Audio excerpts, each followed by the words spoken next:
Hyang Sukmono mangadine weh ana sasmintan ingsun jagat wasisaning Bathara paman Loso Jenar ayo dadake kaget pakenira si paman manira biji wenten ngajengan manira paman Pati Loso Jenar kawula nunggir anak Prabu sakalangkung Gorawalan panambinipun ing bapa ing kepatihan sareng kula tampi timbalanipun paduka anak Prabu ing Ngastina wonten ing Jawi sanget kuwatos sing manah Bindoron Salomba pinanjering alun-alun kumitra caruk maras nggir wanter sabda paduka anak Prabu miji dhateng piswanipun ingkang bapa ing kepatihan kawula nun nggih paman kadibaran anggone si paman ingsun percaya minangka dadi badal wagiling Sun Pranata tata rakiting negari Ngastina paman Loso Jenar menawi paduka miji bab tata rakiting praja sadya mboten badhe nguji wani para kawula sami sayeng seka kapya karya lungguring nusa bangsa tuwi negari Ngastina medhaipun para abdi prajurit mboten kendhat anginipun sami gegladen ulah kridaning aprang sawanci-wanci praja paduka katemping marang muka mboten badhe anggepok unca paduka anak Prabu ingkang bapa ing kematian remuk kasawurna putung sumangga kabandhem nonggir kawula nun nggih paman pagaran ingkang utama tindakna selawasi lan kaprayogakna anggone si paman lenggah ana ing Datlaya praja Ngastina paman Patih Arya Sengguni kawula nun inggih sampun boten kirang prayogi piswanipun ingkang bapa ing kematian nggir kawula nun bapa menembaning Sukalima Sarawa Paduka bapa menembaning Sukalima katuran Karaharjan tedhak Paduka wonten ing praja Ngastina bapa menemban Durna bapa ing Sukalima oh astakus wala sila berdobo walu gemba semerante apalah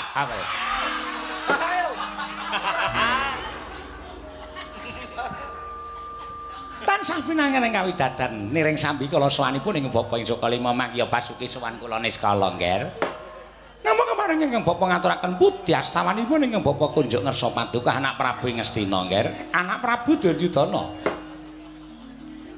kula tampi karya bombong raos sing manah mboten langkung kasekecakno anggen jengan dika lengkah oh inggih sampun boten kirang prayogi pisanipun ingkang bapa ing Sukalima dinten sak mangke menika anak Prabu Duryudana Kartomarma prayogakno nggone ngadhep ning ngarsaning Sun kawula nuni sampun boten kirang prayoga anggen kula ngabyantura ngersa paduka Gusti kula ingkang sinuwun namung dherek lan sak samunipun kepareng kula ngaturaken sembah sumangkeming pangabekti kula kunjuk sandha pepodo paduka Kanjeng Koko Prabu sesembahan kula ndak tampa siadi ngabekti arepun Kakang ora liwat pangestunipun Kakang Waratakna mring sagung kang padha lenggah kawula nun menapa sampun paduka dawuhaken badhe kula candhi engko jimat diweji nun mangke Koko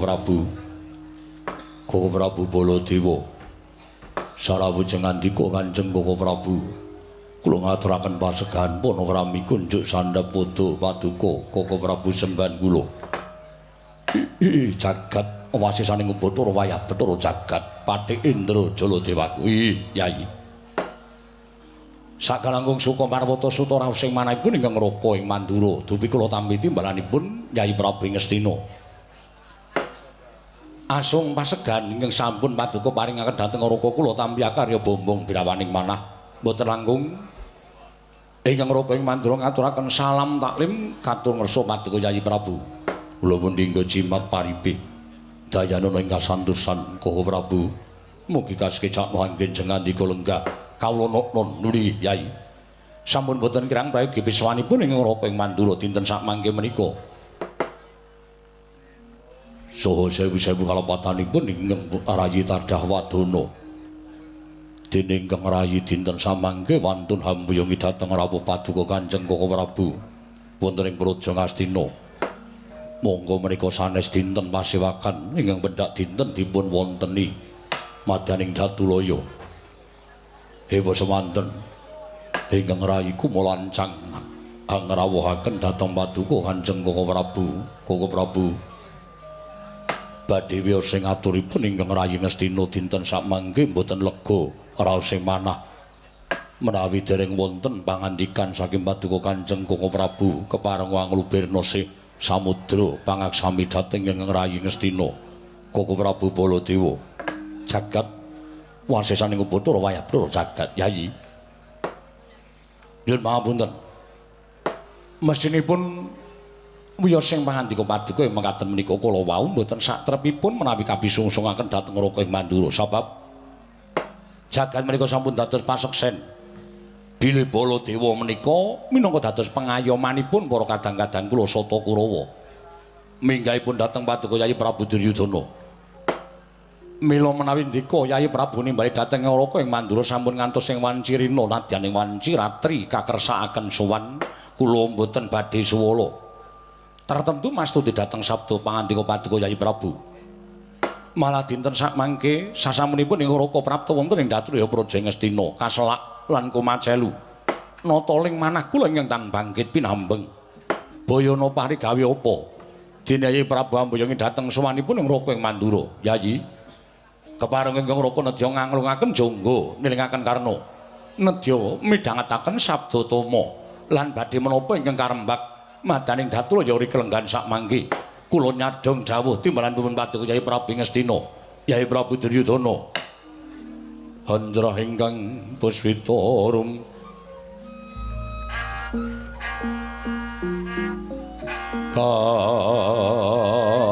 kasilring samirana mrih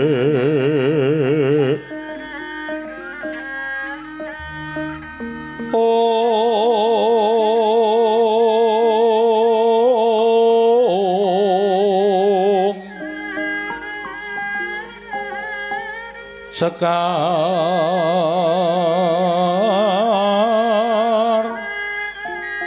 kadung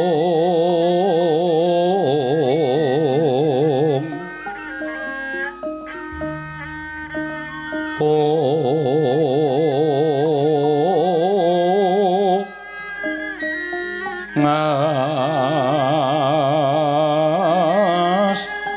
kandanya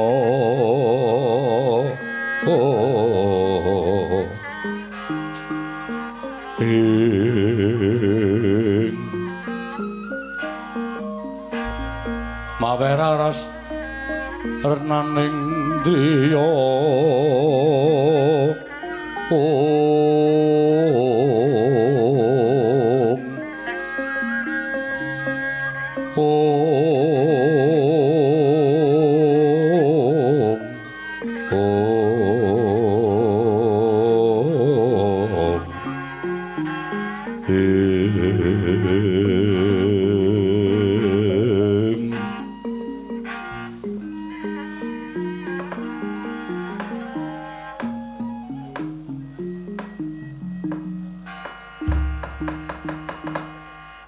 Koko Prabu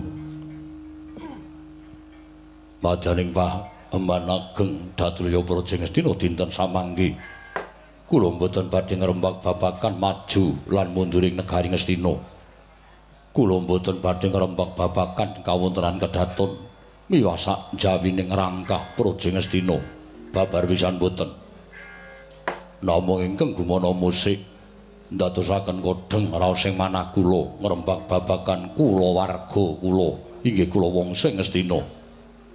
Oh Prabu dinten samangke putra jengandika pun Lesmana Mandra Kumara hamutah dhateng ingkang Rayi Duryudana bilih badhe mungkasi jejakanipun tegesipun anak kula Lesmana Mandra Kumara badhe kepengin dhaup kalan satunggiling wanita Koko Prabu Baladewa alah-alah jagat Dewa Bathara jagat Pangestungkara Yayi menawi tetelo mekaten boten wonten atur ingkang patut kula aturaken kersa Paduka Yayi Prabu kula nderek mangayu bagya tegesipun kula nderek remen saha kula nderek bingah dene anak kula Lesmana Mandra Kumara dinten samangke badhe cinadhang palakrama dening Yayi Prabu Duryudana matur sembah nuwun tanpa pindhan namung emanipun tasih wonten petangan ingkang kaanggep ganjil Petangan ingkang kaanggep ganjil leripun kados pundi? Mboten sanes kejawi namung calon besan kula menika kok Prabu ingkang dadosaken bingung raos sing manah kula. Mangke rumiyin. Miturut petanganipun ing Raka ing Mandura, tiyang nambut silaning akrami menika sampun ngantos ngrembak babakan besan. Nadyan kados menapa kawontenanipun besan dika Yayi Prabu Ngastina, nanging menawi nyatanipun putranipun sampun gathuk tegesipun keplok sampun jumbo, sampun tangan kalih. Badhe wonten pundi malih purukipun kejawi namung dipun palakramakaken. Upamaya besanipun Yayi Prabu Ngastina menika wujudipun tiyang loro saudon telu saurupan upamane mung kawula cilik tegesipun paduka Yayi Prabu menika nginggahaken derajatipun kawula ndika piyambak. Nanging upami besanipun Yayi Prabu Ngastina menika wujudipun Alendra, mongko drajating ratu cilik negarinipun namung sak yuping payung. Menika ateges ndika Yayi Prabu sampun kepareng nginggahaken derajat Nalindra kala wau sak traju sak bobot kalawan Nalindra Ngastina. Tegesipun paduka menika tetulung ingkang tanpa pamrih. Nuwun sewu. Lajeng perkawis ingkang kapenggalih ganjil menika kala wau ganjilipun wonten pundi? Sabab tumrap ingkang Raka ing Mandura tiyang badhe nanggut silaning akrami menika pitanganipun namung siji seneng, loro kenceng, telu kepareng, papate mateng, kaping 5 wilujeng. Nggih. Tegesipun kados pundi? Siji seneng. Tiyang badhe nambut silaning akrami menika gegaranipun namung seneng. Sami-sami tresnanipun, sami-sami anggenipun sampun pathuk tuwin gathuk manahipun yen abot padha dipikul enteng padha dicangking bebarengan. Menika tegesipun seneng. Kaping kalih kenceng. Inggih.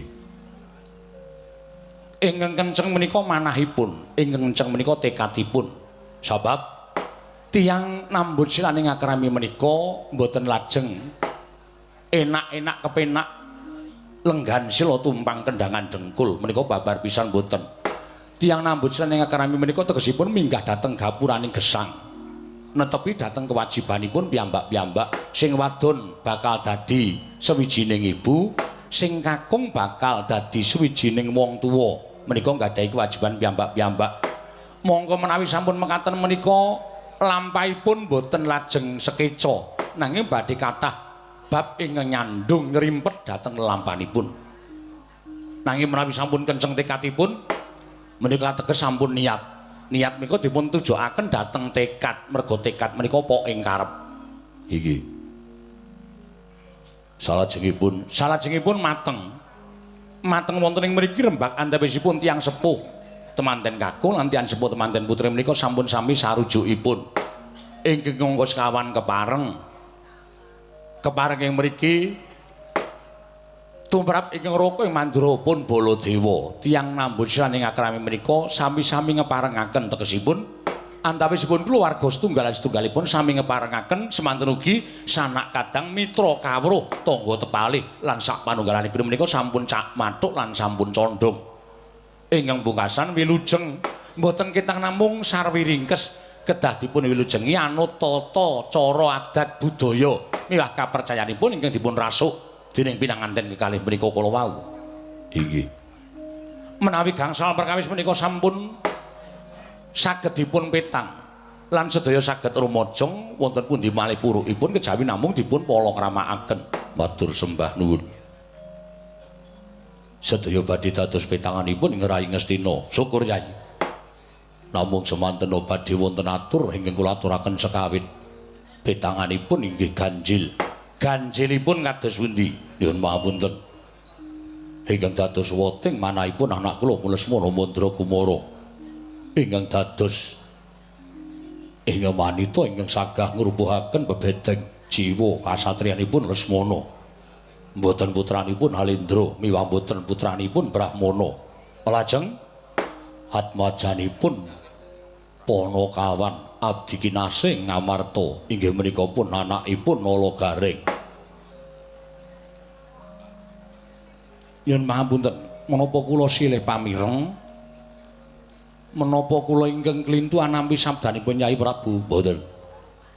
Sedaya leres. Atmajanipun Nalagaring inggih namipun Nalawati. Menika ing badhe kadhaup dhateng Lesmana Mandra Kumara. Koko Prabu, menapa boten wirang bebarang, menapa boten asor derajatipun ing atasipun kula menika Nalindra Gung Binathara. Sinten nggih boten ngertos dhateng pun Duryudana. Kula menika Ratu Sugih Bandha, Sugih Bandhu. Derajat pangkat wonten regemanipun Duryudana. Sapa sing derajate ngungkuli ratu Ngastina mboten wonten. Ewadene apes temen.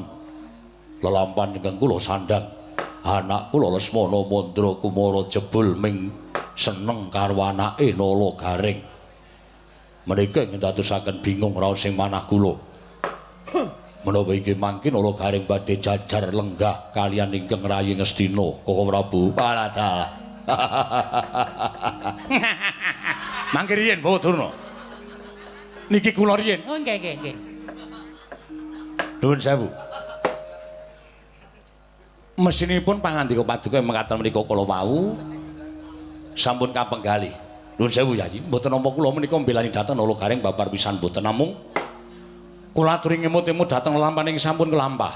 Kula aturi ngemut-emut dhateng lelampahan ingkang sampun kawuri pinten-pinten warsa laminipun nalika Yayi Prabu tasih alit mapan wonten negari Ngastina sareng kaliyan para Pandhawa. Kula kinten Nala Gareng, Petruk, Bagong menika labuh labetipun kaliyan para Kurawa menika ugi kathah. Nadyan samangke Nala Gareng kaliyan keluarganipun menika ndedheple wonten para Pandhawa nanging nuwun sewu kula aturi ngumpuntu dhateng lelabanipun Nala Gareng. Kula aturi ngemuti dhateng lelabanipun Nala Gareng. Ateges jeng andika Yayi Prabu menika saged nginggahaken derajatipun Nala Gareng. Langkung-langkung panjenengan saged males kabecikanipun Panakawan utaminipun Nala Gareng. Sarana anakipun Nala Gareng dipun wengku minangka putra mantu. Lan derajatipun Nala Gareng dipun inggahaken manut dhateng kanugrahaning paduka paringaken dhateng pun Nala Gareng. Menika tumrap kula. Nggih, matur sembah nuwun. Paman Arya, Wonten dawuh. gadah pemanggih menapa babagan karepotaning manah kula.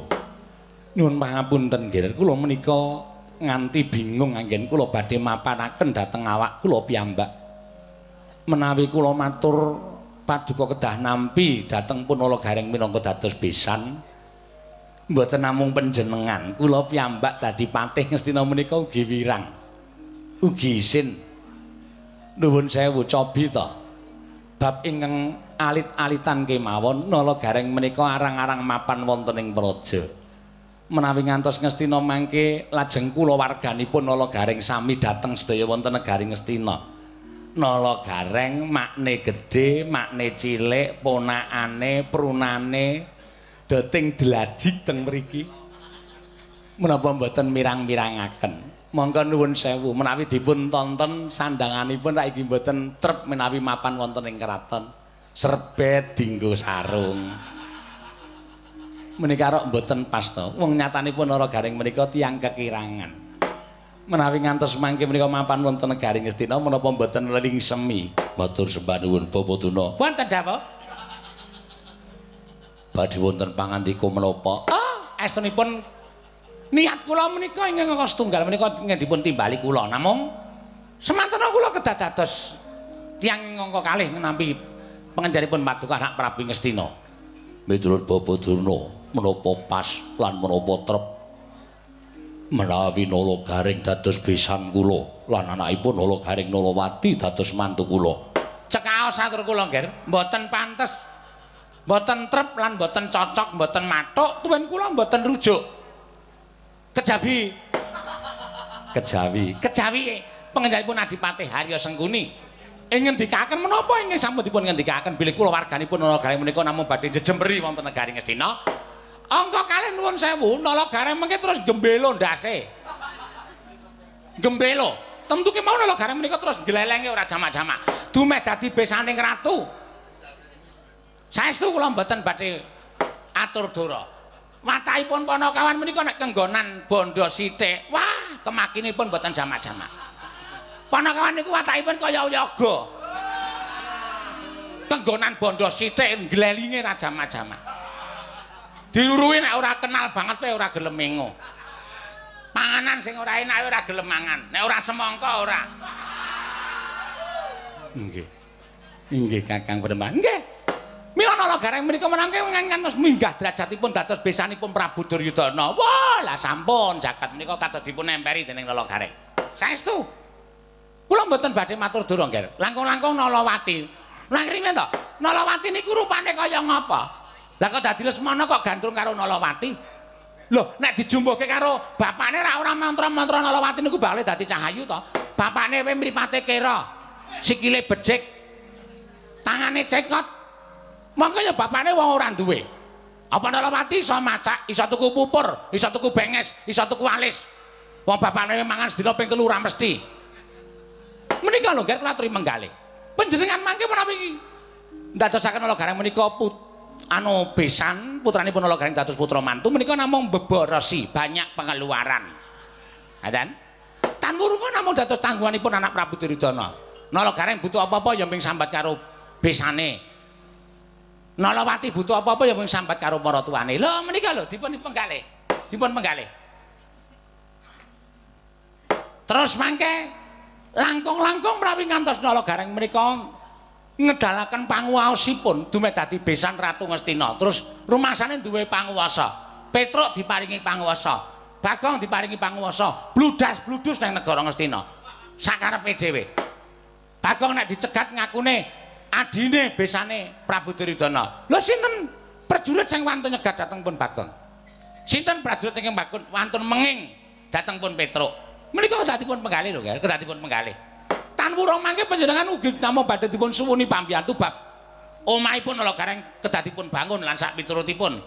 Tumpahanipun Nala Gareng nyuwun dipun gantos lan sak piturutipun. Pokoke rewel. Pokoke rewel, sampun. Menawi cara kula Lesmana dipun suwun supados-pados wanita sanesipun Nalawati. Jagat menika dipun gelar mboten namung sak godhong kelor. Jawata menika mantedaken titah wanudya menika kathah sanget, ana sing ayu, ana sing manis, ana sing lencir, ana sing wenes, ana sing gones. Lan sak piturutipun. Ewa semanten kok Nalawati kok saged mikat dhateng anakipun pun Lesmana menika saking pandugi kula niku mesti Nala Gareng nggunakake dukun, yakin. Nala Gareng nggunakake dukun, pelet. Mesti supaya Lesmana katut karo Nalawati. Merga Gareng duwe angkah gegayuhan kepengin iso duweni bondo negara Ngastina. Terus nggunakake pelet. Mulane tetembungan kalah rupa menang dupa ngoten menika.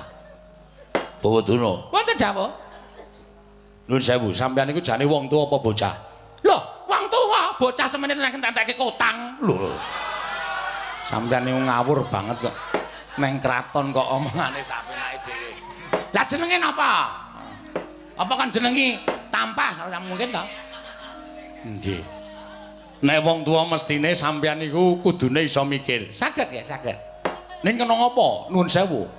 Penggalih sampeyan pametung sampeyan niku kok sak kepenake dhewe. Etungan sampeyan niku kaya dene etungane cah cilik. Mboten? Sampeyan dakwa karo Nala Gareng duwe niat kaya ngoten. Sampeyan tau krungu mboten ana tetembungan kedung jero kena dijajaki ning atine wong sapa sing ngerti. Ngertos mboten? Ha nggih, nate mireng. Lah, mula aja sok duwe panyokra sing bawa sing elek karo Nala Gareng. Aja duwe pandakwa sing elek karo Nala Gareng. Sak ngerti kula, nadyan Baladewa niku ora tau srawung caket karo Nala Gareng. Nanging pendak-pendak kula sowan wonten negari Ngamarta, kula mesti ketemu karo Nala Gareng. Aten-atene Nala Gareng niku anake Semar sing aten-atene apik ming Nala Gareng. Petruk Bagong niku rada ora pati apik, ning nek aten-atene si Nala Gareng niku apik. Dadi sampeyan aja duwe panyokra bawa sing kaya ngoten. Malah saniki kula iso duwe petung. Lho, petung sampeyan pripun? Nek Nala Gareng dadi besaning anak Yai Prabu Duryudana, terus sampeyan menging kanthi atur sing kaya ngoten niku, kula iso ndakwa sampeyan niku wong meri. Lho, meri napa nggih? Meri napa kula tak takon? Sampeyan meri nek Nala Gareng duwe pangkat, duwe derajat. Sampeyan semelang nek Nala Gareng iso dawuh karo sampeyan, iso merintah karo sampeyan. Sampeyan kuwatir yen Nala Gareng duwe bondo akeh merga paringe Yai Prabu Duryudana. Sampeyan wedi merga Nala Gareng duwe omah apik merga didandani karo Yai Prabu Duryudana. Terus rumangsa sampeyan kalah moncer. Loh, kok nggih? Ora daya kowe. Bareng ngono ngaku. Ning tumrap kula mboten ngaten, Nger, mboten ngaten, kula mboten badhe meri, kula mboten badhe menapa nggih? Iri. tumrapipun Nalagareng menika babar pisan boten. Jer tiyang kesawanten Madyapada menika sampun pinanta piyambak-piyambak anut kodratipun Kang Maha Kawasa. Durna kuwi ya ming semene iki, Sengkuni iki ya ming kaya ngene, Baladewa ki ya ming kaya ngono sampun kodratan pusinipun Gusti Maha Karya Jagat. Kula mboten ajeng duwe gadah raos meri. Pandhawa panjenengan menika mboten leres, Pandhawa panjenengan menika mboten leres. Nek Pandhawa kula mboten bener, kenapa sampeyan duwe Pandhawa kaya ngono Nalagareng? Dasar sampeyan apa? Napa sampeyan iso ngerti watake Nalagareng? Napa sampeyan iso ngerti watake Nalagareng mergo sampeyan srawung saben dina? Sampeyan ora tau srawung saben dina, kok iso ngarani watake Nalagareng kaya ngono? Lho, sedaya menika namung mbok menawa. Sedaya menika namung mbok menawa kok. Tegese sampeyan golek-golek ukara supaya Yai Prabu Duryudana murungake Lesmana ngene dawuh kali Nalawati. Sir kula ngaten, nuwun sewu, saniki upama Lesmana gagal dawuh karo Nalawati, monggo Lesmana wis tresna tenan. Sampeyan ngerti to? Tresna niku abot. Abot. Pancen abot. Iki kula ora sembrono. Sampeyan nek wong wangsulan sak pinake dhewe sak sikut rompol untuk sampeyan. Pun kula jabutke kok. Tresna niku abot. Abot, pancen abot nggih. Tresna niku abot. Tresna niku ngibarate ana sing padha ngendikake abote kaya wong nyangga bumi. Enteng. Lho. Kok iso enteng? Bumi atlas. Namung alit wonten sekolahan menika namung enteng. Mbok ora ngono to Kang, aku ki sing semelang nggih. Nggo nek anak Prabu Baladewa duka lho. Abote kaya nyangga bumi, mulake wong sing kabondo marang katresnan, mulake wong sing ngabotan marang katresnan, wekasan nami lalu golek dalaning pati. Oke, wong sing mergo kepedotan katresnan banjur ngentengake uripe, ngentengake patine, trima nglalu ngendhatali murda. Saniki kula tak takon, nek sampeyan ngojo-ojo Yai Prabu Duryudana supaya Lesmana aja kelakon dawuh karo Nalawati, nek upama Lesmana nglalu sampeyan gelem tanggung jawab. Gelem? Ayo. Kakang Durna gelem tanggung jawab ora? Lho, perkara nglalu ki dudu perkara aku kok. Nglalu ki perkara Lesmana Mandraguna. Kenapa kok ndarak nglalu kaya jagat ki ming sak godhong kelor? Luput Nalawati golek liyane. Lho, nek cara kula ngoten. Wong lanang-lanang sing gaweane nglalu mergo kapedotan katresnan niku. Pripun kok mengau iki? Niku tegese cethek atine. Ngoten. Atine ora kuat, cethek atine.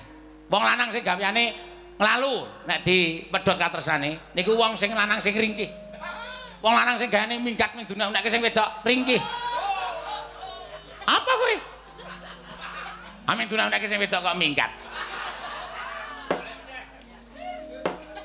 Nek cara kula ora iso. Wong lanang niku dadi kepala rumah tangga, ndase rumah tangga. Ngoten. Kudu duwe panguwasa, ora sak kepenake dhewe. Lah kok wong wedok arep nyanyah-nyanyah sak penake dhewe ora. Wong lanang seneng sithik kok ora entuk. Amen jeneng irol ketoprak kok seneni.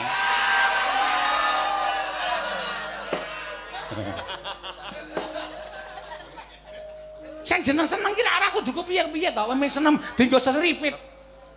Napa? Dienggo seripit. Spirit, semangat ngoten lho. Ora sak kepenake dhewe ora.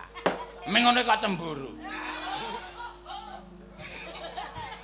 Asatama lek guyung to ya Asatama. Nggih ngestaken. Nanging menawi kula menggalu gileres kendhanipun anak Prabu Baladewa menawi ngantos Lesmana menika mangke lajeng pados margining pecah. Pados margining pecah menika margi menika dalan. Pecah menika mati dados pados dalan sing buntu. Margining pecah iki golek dalaning mati. Sampeyan niku le bengi iki kok sak penake dhewe. Pun to santai mawon ora ana ditewe kok ya sampeyan niku. Lah nggih. Diape-ape ya apa jeneng mantene wedok niku bocah lula. Nek kene ra ndek sapa-sapa. Nggih. Mula wis wajibe nek kula karo sampeyan kudu bantu ngregengake. Niku jenenge ngamal. Nggih. Nggih Kakang Durna. Bener niku. Nggih, ngoten lho kudu kaya ngoten. Nggih, pancen ya kudu dibantu. Jane mantene wedok senenge selak kepengin wayangan. Wong kepengin arep wayangane kok kangelan. Lah iya. Waton tanggale selawe kula niku saguh kon wayang sapa-sapa. Nggih, nggih. Ngono nggih Kakang. Nggih, karo golek pasaran. Uming neng nayuwe kok golek pasaran iki jur pasaran apa? Sar kembang.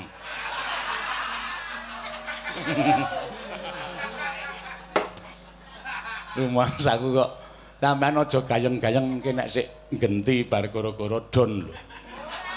Loh, sejatosipun nak ngaten to Dipate. Kula menika mboten kok pripun-pripun namung ngemutaken dhateng anak Prabu Duryudana. Upami anak Prabu Duryudana menika pareng badhe ngrapikaken Punala Gareng kalian anu sinten? Anakipun Punala Gareng kalian Pun Lesmana Mandrakumara. Menika monggo upami mboten nggih mboten dados menapa-napa. Sengkuni ora sopan to kowe. Kowe iki kakangku lho Sengkuni. Lah kok dadi kowe kok ana adine mayang kok dintuti. Ora seneng aku entuk jeneng. Wetenge lara ya Kang. Nyuwun ngapura. Keparat ora. Marai hancur namaku.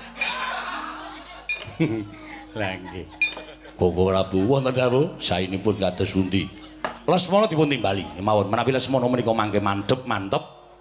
Yai Prabu kedah ngrapikaken ingkang putra. Sabab nuwun sewu lho, mboten nampa kula menika ngina dhateng ingkang putra Lesmana Mandrakumara. Lare menika nggadahi nasib sebel sial. Pendak-pendakar Prabiar wong wadon ora tau kelakon, pendak-pendakar Prabiar wong wadon ora tau kelakon. Samangke mbok menawi menika pikantuk anakipun Nala Gareng menika sampun pinesti kodrating Hyang Mahanasa. Lesmana saged dhaup sinten ngertos. Ategesé Prabu sampun paring kabagyan dhateng ingkang putra Pun Lesmana Mandrakumara. Sikra-sikra yen permana kanca sikra ngrakit nawang sesangka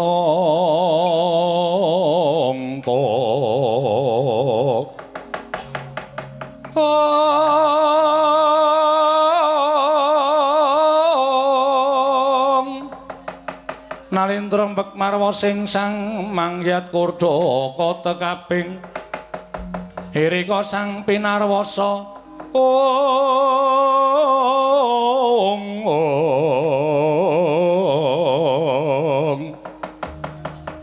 irika sang pinarwasa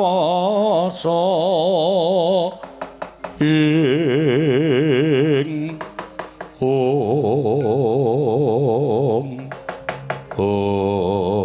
Pamanarya wonten dawuh kula aturi bidhal wonten ing kasatriyan Saruja binangun anak kula Lesmana katimbalan sowan nun nggih nyuwun mampir madal pasilan atus-atus sampun kados lari-alih.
wonten dawuh.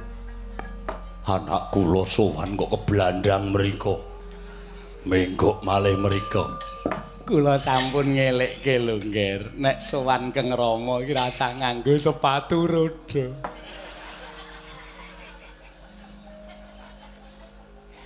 Mula mboten iso ngrem ngantos mriko-mriko.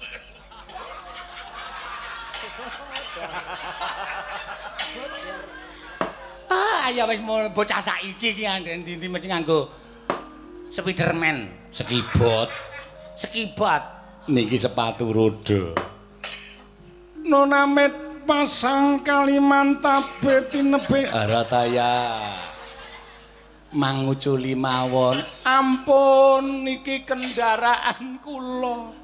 Teng pundi-pundi mboten sah nganggo mesin. Mengkari mlaku wis iso nglindhing dhewe. Yo, nek sowan Rama diujuli. Aku ora seneng Datulaya munggah ning Datulaya kok nganggo glindingan kaya ngono. Pundi kula singgahke. Ampun. Sampeyan patih ning ngedolan. Malah darani arep ngedol sepatu roda. Lesmana padha kanthi raharja sapraptamu.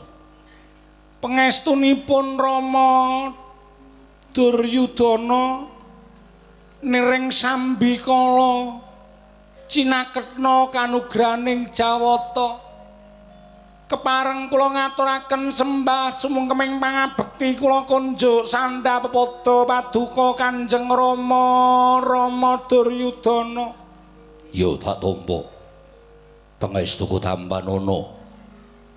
Kula pundi engga jimat paripih dayanana ing kasantosan Rama. Yo, prayoga nunggon mulungguh.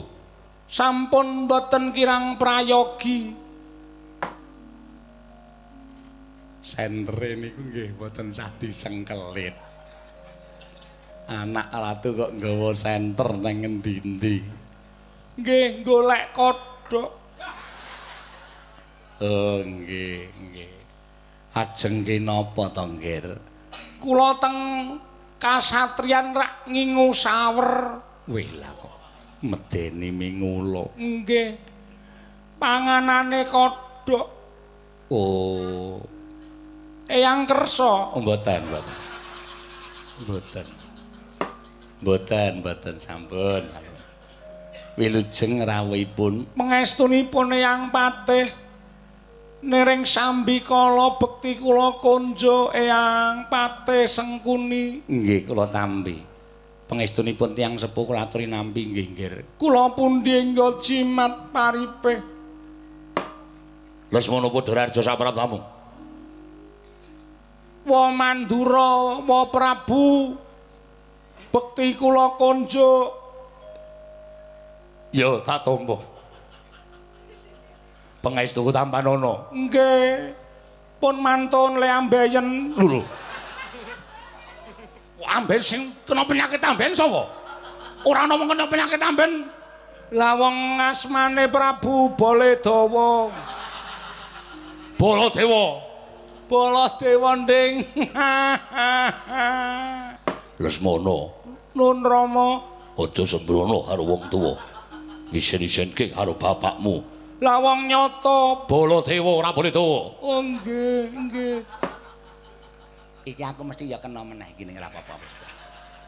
Lesmana Padhararja sapraptamu, Ngger. Putuku cah bagus, cah ndlunteng. Lesmana Padhararja sapraptamu. Sinten nika? Mbok ditapuk cangkeme.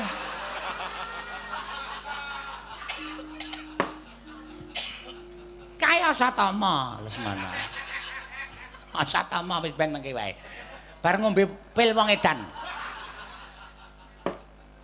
Pangestunipun Eyang Penemban Durna wilujeng Eyang niring Sambikala. Iya, heeh. Pangestune Mbahmu Tambanana ya Lesmana. Kula pundi engga jimat paripih dayanana ing kasantosan. Kula wau medal saka 5 yang. Loh, apa iya? Inggih. Ning korinipun tutupan sepi ora ana wong mboten wonten namung Mbah Putri teng Jawi. Mbahmu Putri nggih kula tumpaki ora apa-apa ora apa-apa ora tok grayai to mboten ya ora apa-apa ora digrayai ora apa-apa oh aku iso melang ta soalé manis Mbahmu Putri iki manis nggih ngestaken dawuh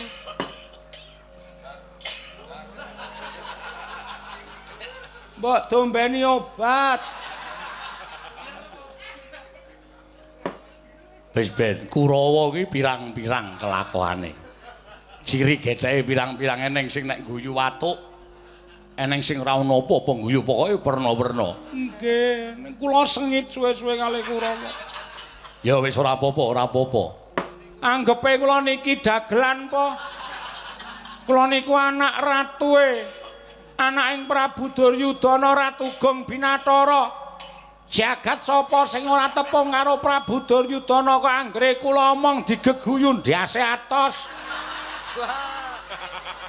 ya wis aja nesu klilanana kula ngamuk tengah lho sik aja Lesmana aja kae pamanmu kabeh paman apa rumangsa kula kalih kula do ngece kula niku rak putra sampeyan ta Rama ya anakku sing tak tresnani lah do krungu ora kupinge anggere aku omong kok do guyu ya sing sabar Rama piye wonten dawuh napa Rama panjenenganipun Kanjeng Rama nimbali dhateng kula Rama wonten timbalan menapa lan wonten dawuh menapa Lesmana wonten dawuh kowe tresna tenan karo Nalawati Rama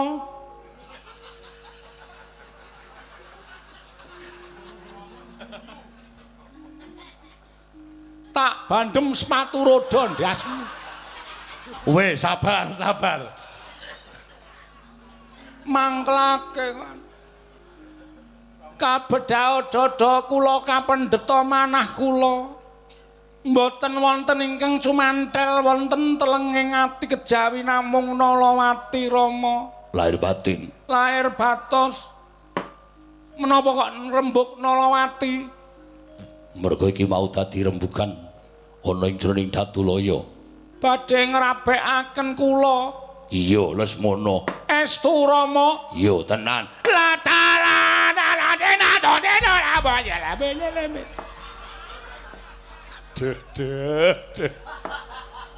anak ratu kok dadi kaya ngono dadi liwang atiku sabar seneng aja kebangetan saking seneng kula iya ning apa kowe wis tresna tenan karo Nalawati sampun wela wis matur sampun kok mesa ditokak takokke apa tau ketemu dereng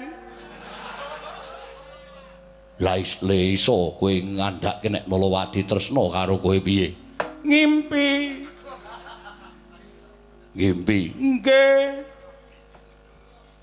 ngimpi ketemu Nalawati pun kula ngetenke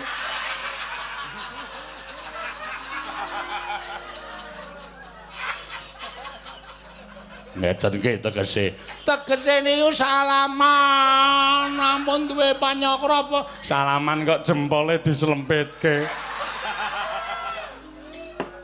salaman yang estu saiki le ngerti saka ngendi nalika wonten impen niku Nalawati dugi wonten ing kasatriyan Saroja binangun ngagem daster nganggo daster nggih kembang-kembang kula nggih gumun lagi iki anake sapa lajeng kula dangu kowe iki sapa nduk kula Nalawati anakipun Nalagareng lah kok tekan kene ngopo kula madosi Raden Lesmana Mandra Kumara kula terus tepuk dada aku Raden Lesmana mboten kanthi kanyana-nyana kula terus ditubruk karo Nalawati. Lah nggih apa kirik wong len ngimpi ketemu Nalawati kok. Lah iya. Lah nggih ditubruk terus tangane niku tenggulu kula ngrangkul loro kabeh. Lah tanganmu? Tangan kula bingung. Mek ngenten iki. Terus Bareng niku terus dheweke nangis kepengin suwita kalih kula. Tanpa nganggo taliwara kula pondhong Nalawati. Meneng mawon. tok bopong. Nggih. Ayo. Eyang Pate krungu crita ngene iki lajeng mesti saya.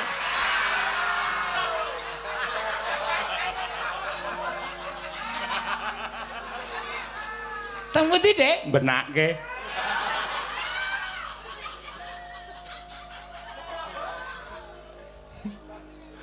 Lah bareng tekan Patenggan Nalawati kula bobokke. Iya. Kula terus bingungi. Iya. Pados obat. Kleru CTM.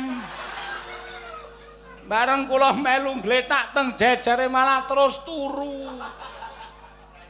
Lah terus Tangi gregah kula lirik Nalawati pun mboten wonten jejer kula sing wonten kucing.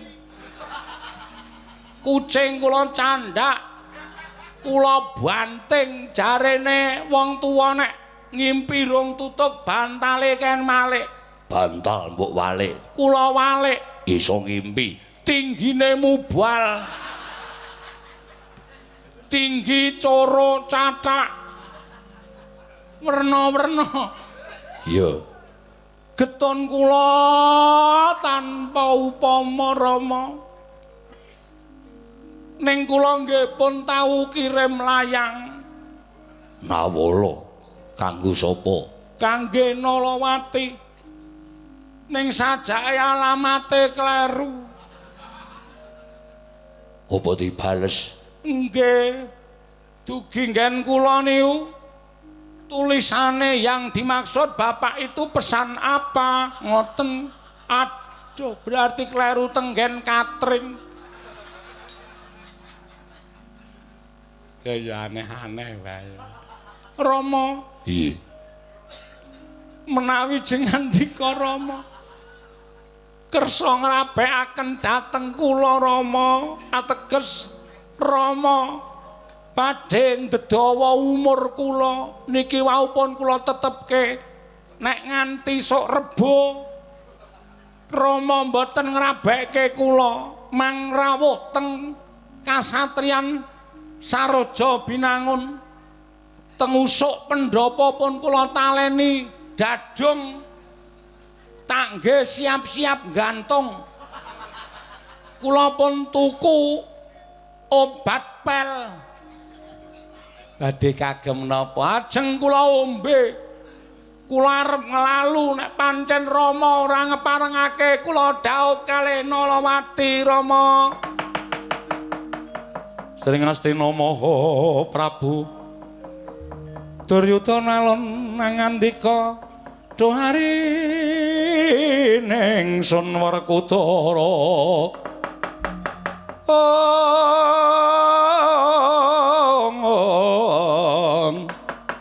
hari ning sun Werkudara den kaparenggene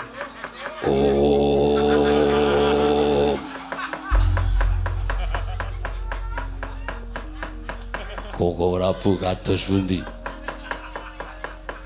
Cobi Ratri Menggali. kawontenan kados menakaten menika menapa mboten Paduka Kyai Prabu Kedamala kramakaken dhateng ing putra Bawaduna. Ker. Dinten samang Mangke kula ingkang saged-sagah karenaken pun Lesmana Mandra Kumara putu kula pun saruja binangun badhe kula kanthi wonten bale mismanipun Nalagareng. Menawi Nalagareng boten maringaken kang putra, putri nggih menika Nalawati dinaup dening Lesmana Mandra Kumara. Oh, menapa badhe kula risak kawontenanipun Nalagareng. Kula semanggaken Ratu Babatuna. Lesmana wonten dawuh yang ayo tak kanthi metu jaba. Nun metu jaba. Eyang Durna menika sosialisasi keluarga berencana. Loh, kok iso? Lah sampean pun ngendikake metu njaba. Niku padha karo sosialisasi keluarga berencana. Tegese kowe metu ning alun-alun tak kanthi supaya tekan ana omahe Nalagareng tak lamarke si Nalawati.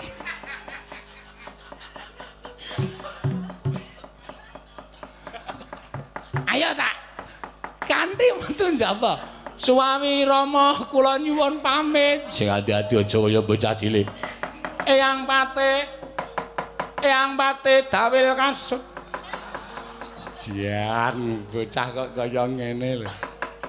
Nek udu anake ratu tak tutuki ning dalan.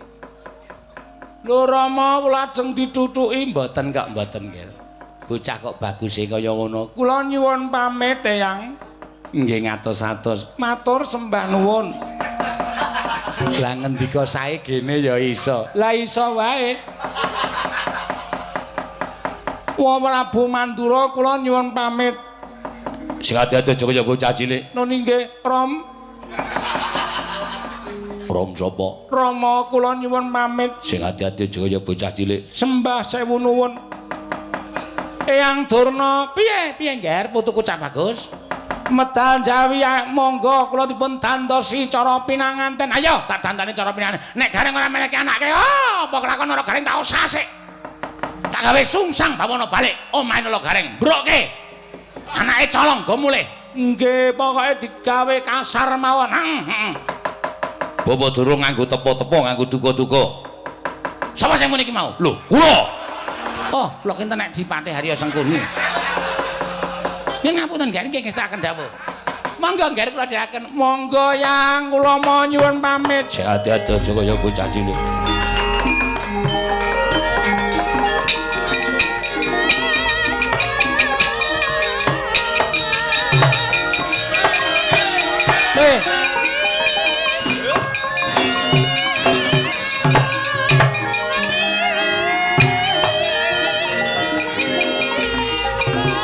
Iki ngapa iki?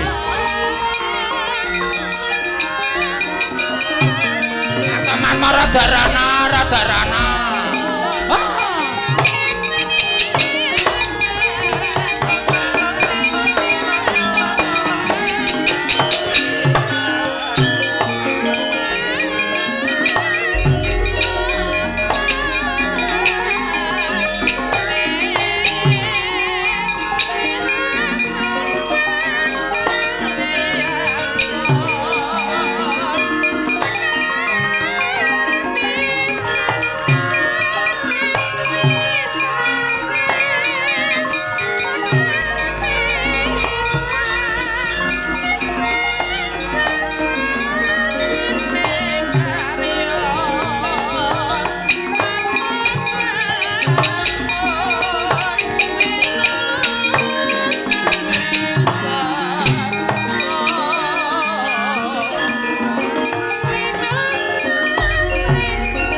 Pirsa piyambak kawontenanipun anak kula ing kados mekaten. Wah, radalah menika Mutawati Yayi. Menawi boten dipun dhawuhaken menika mangke wonten tembungan kriwikan dadi grojogan, geguyon dadi tangisan, kasinggihan mekaten. Paman wonten dawuh budalna para sata Kurawa kepareng paduka dut wontat tindake Bapa Durna menawi ngantos anak kula gagar wigar boten kelakon dawuh kula ingkang boten narimaken gareng kudu nampa paukuman nun inggih ngestaken dawuh nanging menawi langkung prayogi dipun rembak langkung kanthi sarana bedamen langkung rumiyin Yayi nanging menawi nara garing kukuh boten maringaken anakipun kula ingkang boten narimaken inggih ngestaken dawuh Kartomarma wonten timbalan budhana kang putus sembingsun kundur ngedatun non parmadal pasilan sing ati-ati aja kaya bocah cilik